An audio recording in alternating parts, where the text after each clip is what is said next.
Selon les études menées par l'Agence du médicament pour l'élaboration de la carte pharmaceutique, il ressort qu'il existe une grande disparité en matière d'établissements pharmaceutiques à l'intérieur du pays. Selon les données recueillies, le Grand Libreville détiendrait à lui seul près de 80% des établissements pharmaceutiques, contre près de 20% à l'intérieur du pays.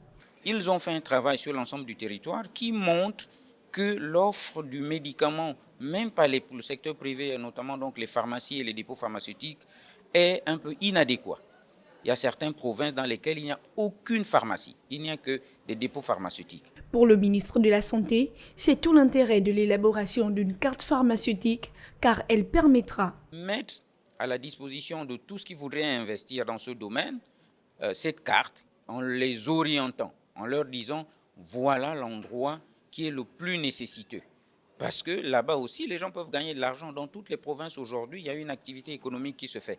Et donc, il n'y a plus de raison d'avoir peur de s'installer en tant que pharmacien à Tchibanga, à Makokou, à Mouila, à Port-Gentil, que sais-je. Déployer des structures pharmaceutiques à l'intérieur du pays sera désormais une priorité pour le secteur de santé.